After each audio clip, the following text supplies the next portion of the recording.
Podcast about entertainment, TV, aktor, aktres o kanilang mga ginanapan. Magandang araw sa ating mga tagapakinig. Ako po ang inyong lingkod na mag-host para sa ating episode ng podcast na may temang telebisyon. Sa araw na ito, pag-uusapan natin ang mga bagay na nauugnay sa mundo ng telebisyon, mga palabas, mga pagbabago at marami pa.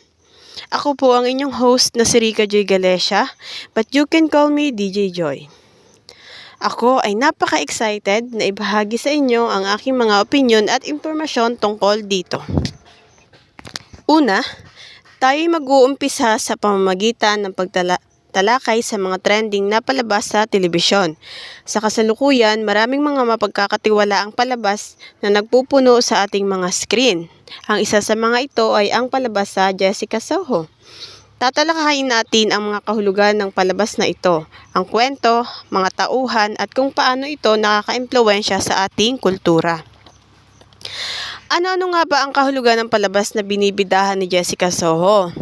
Ito ay patungkol sa totoong buhay ng isang tao na pinapahintulutan nilang ipakita sa buong mundo ang kanilang mga talatalang buhay sa social media, man o mapa TV. Ginaganapan din ito ng artista o ang mismong sarili niya. Paano nga ba ito nakaka-impluwensya sa mga tao, lalo na sa lahat ng kabataan ngayon na nakakapanood nito?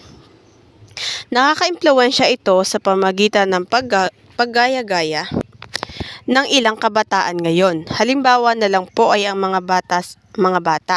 Sila ay nakakapanood na galing sa mga itinatampok sa palabas ni Jessica Soho. Hindi nila alam kung tama ba ang palabas na yon para gaya-gayahin nila sa tuwing maglalaro sila.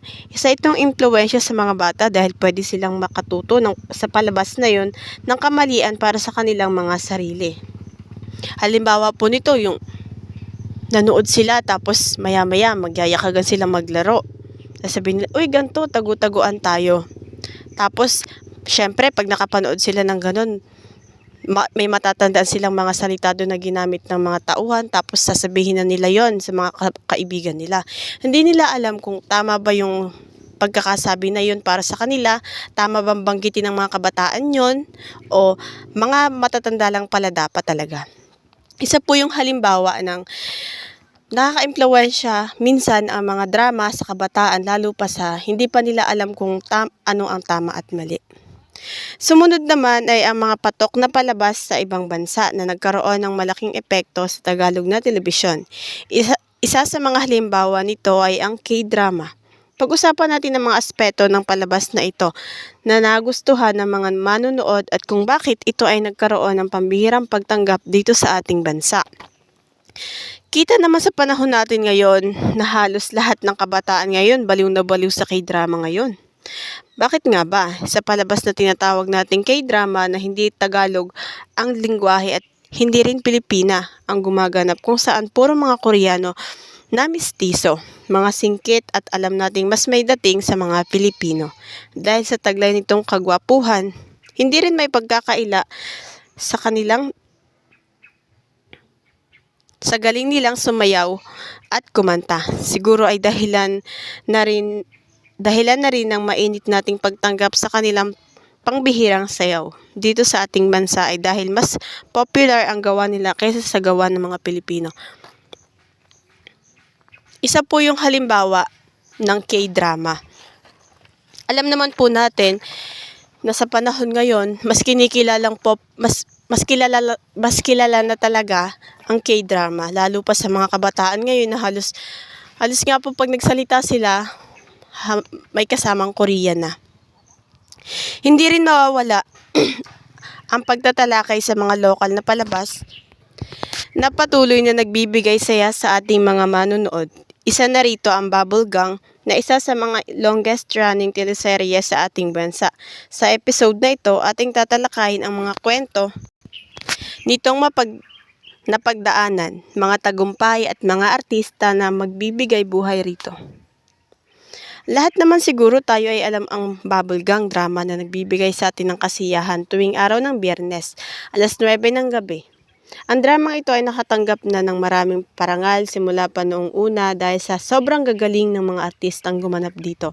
Isa na dito si Kailin Alcantara, Miguel Tan Felix, Team Domingo at marami pa na bumubuo ng Bubble Gang Show TV.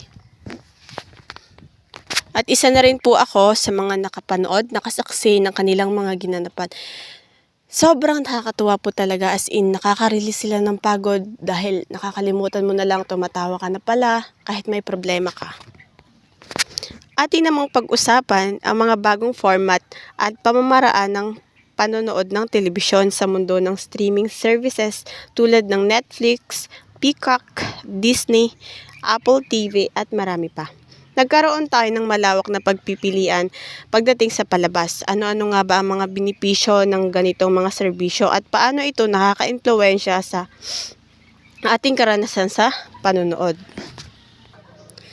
Nakaka-impluwensya ito sa pamamagitan ng paraan ng panonood natin dito. Pwede tayong makakita ng tunay na nilalaman ng balita, subalit dahil sa benepisyo nito, kailangan muna natin ng load, wifi, signal o ano pa. Maaari tayong maimpluwensyahan sa mga makikita natin katulad sa Netflix na hindi maganda minsan ang mga lumalabas dahilan upang makaimpluwensya sa mga manonood o mga kabataan. Pagpasensyahan nyo na po kung may nabanggit po akong hindi kaaya-aya dito sa aking podcast. At iyan ang ating topic para sa araw na ito. Umaasa ako na nagustuhan ninyo ang ating pagsasama at mga napiling mga paksa. Huwag magsasawang tunghayan ng aking mga susunod na episode. Ito po si DJ Joy na nagsasabing salamat sa pagtutok sa aking podcast tungkol sa telebisyon. Hanggang sa ating susunod na pagkikita. Salamat po.